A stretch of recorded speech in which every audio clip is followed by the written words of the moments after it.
Hello friends, तो कैसे हैं आप सभी। आशा करता हूं आप लोग बहुत ही अच्छे होंगे। आज के इस वीडियो में हम लोग क्लास 10th के दरख्शा उर्दू के लेसन नंबर 15 मकतूबात मेहदी अफादी के बारे में पढ़ने वाले हैं। और इसके बारे में जितने भी ऑब्जेक्टिव क्वेश्चंस बनेंगे और लॉन्ग क्वेश्चंस बनेंगे, हर एक क्वेश्चन को आपको कराया जाएगा। वीडियो को शुरू से लेकर के आखिर तक देखें, क्योंकि ये वीडियो आपको बहुत ही फायदा देने वाला है और मैट्रिक एग्जाम में आपके काम में आने वाला है। इसीलिए मेहदी अफादी के बारे में पूरी बात को समझें और हर एक पॉइंट को आप नोट करें। तो चलिए वीडियो को शुरू कर देते हैं। तो पहला सवाल कह रहा है कि मेहदी अफादी यूपी के किस शहर में पैदा हुए। तो आपको तो ये पता हो ही गया होगा कि ये जो मेहदी अफादी हैं वो यूपी के रहने वाले हैं। तो यूपी के किस शहर से बिलोंग करते हैं वो, तो आपका ऑप्शन नंबर अलिफ बिल्कुल राइट हो जाएगा, यानी गोरखपुर हो जाएगा। अगला प्रश्न आपके सामने में कि मेहदी अफादी को उर्दू के अलावा और किस जबान में महारत हासिल थी, यानी किस जबान में उनको जानकारी थी उर्दू के अलावा। तो आपका ऑप्शन नंबर बा बिल्कुल राइट हो जाएगा, यानी अंग्रेजी। अगला क्वेश्चन आपके सामने में कि मेहदी अफादी का असल नाम क्या है। तो मेहदी अफादी का जो असल नाम है दोस्तों, वो हो जाएगा ऑप्शन नंबर जी बिल्कुल राइट, यानी मेहदी हसन। क्या हो जाएगा? मेहदी हसन। अब अगला प्रश्न आपके सामने में कि मेहदी अफादी ने कितनी शादियां की थी। तो मेहदी अफादी ने दोस्तों 3 शादियां की थी। कितनी शादियां की थी? 3 शादियां की थी। आपका ऑप्शन नंबर बा बिल्कुल राइट होगा। अगला प्रश्न आपके सामने में कि मेहदी अफादी ने जेर निसाब खत में किसको मुखातिब किया है। इसका ये मतलब हुआ इस सवाल का कि दरख्शा उर्दू में जो दर्स नंबर 15 है, तो उसमें जो मकतूबात मेहदी अफादी हैं, तो उसमें मेहदी अफादी ने जो खत लिखा था, तो उसमें किसको खत लिखा था, किसको मुखातिब करके, यानी किसके बारे में खत लिखा था। तो इसका ऑप्शन नंबर आपका हो जाएगा दोस्तों मकबूल अहमद। क्या हो जाएगा? मकबूल अहमद सिमदानी। इसके उसको मुखातिब किया था, उसी के बारे में लिखा था। अब हम लोग थोड़ा मुख्तसर सवालात मा जवाबात देखेंगे, काफ़ी इंपॉर्टेंट्स है, शुरू से लेकर के आखिर तक बने रहेंगे। कह रहे हैं कि मेहदी अफादी कब और कहाँ पैदा हुए। तो मेहदी अफादी जो है गोरखपुर यूपी में पैदा हुए।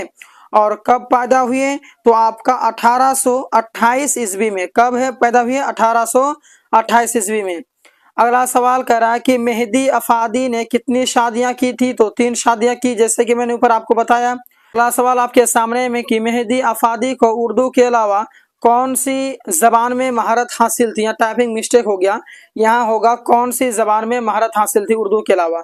तो मेहदी अफादी को उर्दू के अलावा जो है फारसी और अंग्रेजी जबान में महारत हासिल थी। ठीक है। अब नेक्स्ट प्रश्न आपके सामने में कि मेहदी अफादी को मेहदी अफादी की बेगम का नाम क्या था, यानी जिससे वो शादी की थी, तो उन बेगम का नाम क्या था और वह किस नाम से मशहूर हुई थी। तो मेहदी अफादी की एक बेगम का नाम था अजीमुन निसा, जो बेगम मेहदी के नाम से मशहूर हुआ। क्या, किस नाम से? बेगम मेहदी के नाम से मशहूर हुआ। अगला प्रश्न है कि मेहदी अफादी का असल नाम क्या है। तो मेहदी अफादी का जो असल नाम है दोस्तों, मेहदी हसन है। क्या है? मेहदी हसन। बहुत ही इंपॉर्टेंट था।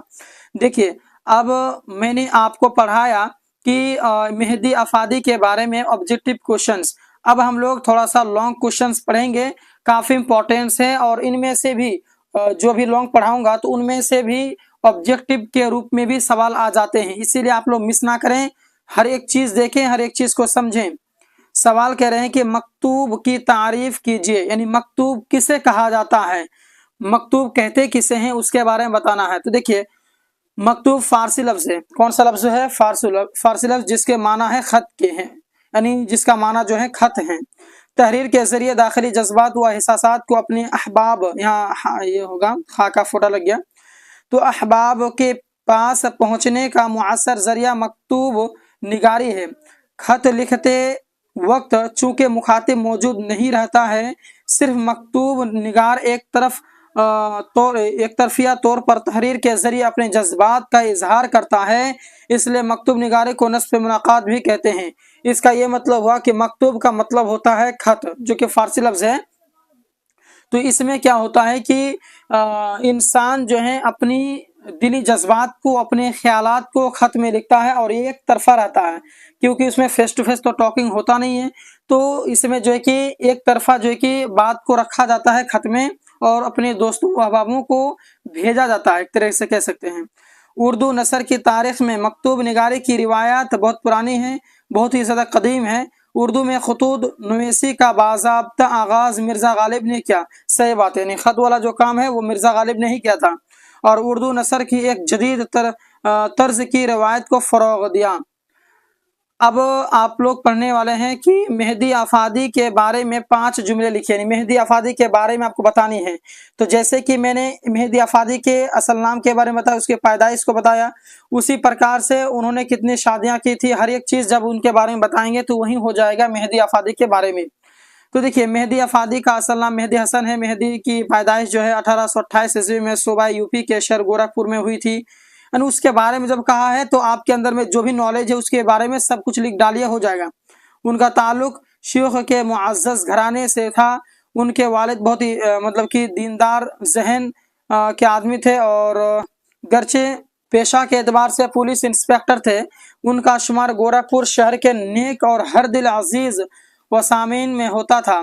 मेहदी आफादी ने इब्तिदाई तालीम घर पर ही हासिल की थी। कहाँ पर? बेसिक नॉलेज लिया था घर में, और उसके बाद अंग्रेजी और फारसी ज़बानों में भी महारत हासिल की। मेहदी आफादी की 3 शादियाँ हुई थी और तीसरी बेगम का नाम अज़ीमुन्निसा है, जो कि बेगम मेहदी के नाम से मशहूर हुआ। तो ये मेहदी आफादी के बारे में कहा तो आप इस प्रकार से बता देंगे। मेहदी आफादी ने अपने ख़त में किसको मुखातिब किया है और क्या कहना चाहते हैं? तो मेहदी आफादी ने अपने ख़त में क्या क्या बयान किया है, आइए समझते हैं। तो देखिए दोस्तों कि मेहदी आफादी ने ज़ेर निसाब ख़त में मौलवी सैयद मकबूल अहमद सिमदानी को मुखातिब किया, जो कि ऑब्जेक्टिव के रूप में मैंने अभी आपको बताया कि जो मुखातिब क्या है, किसको क्या है, तो मतलब मकबूल अहमद सिमदानी को मुखातिब किया है। इस ख़त में मेहदी आफादी ने उनके ज़रिए सराहे गए इक़दामात की तारीफ़ की है और ये वाज़ेह करने की कोशिश की है कि उम्र के उस मरहले पर जबकि दोनों हाजी हुए थे तो बातें जो इतराफ़ के दायरे में हो उनकी सताइश ज़रूरी है। तो जो जो बातें उन्होंने अपने ख़त में बोला था वही चीज़ बता देंगे। अब अगला प्रश्न है कि दर्ज झेल मुहावरों के माना लिखें। तो मुहावरा जो हैं उनके मानी आपको लिखनी है। तो देखिए दोस्तों, मुहावरा है कि ज़ेर व ज़बर होना, इसका मतलब होता है तबाह व बर्बाद होना, या उल्टा हो गया, मतलब टाइपिंग मिस्टेक हो गया, तबाह व बर्बाद होना। आंख दिखाने का मतलब होता है धमकी देना। हथेली पर सरसू जमाना, मतलब नामुमकिन काम को मुमकिन कर दिखाना। अगला है कि दर्ज झेल अल्फाज के इज़दाद बताएं। इज़दाद का मतलब होता है उल्टा बताना है आपको, जैसे जिस्म हो गया, दुनिया, हक, गुर्बत, नसीब, हसन ईमान, ये सब का आपको क्या बतानी है? उल्टा बतानी है। तो देखिए, जिस्म का हो जाएगा रूह, हक का बातिल, है ना, नसीब का फ्राज, ईमान का कुफ्र और हसन का कबह और गुर्बत का इमारत।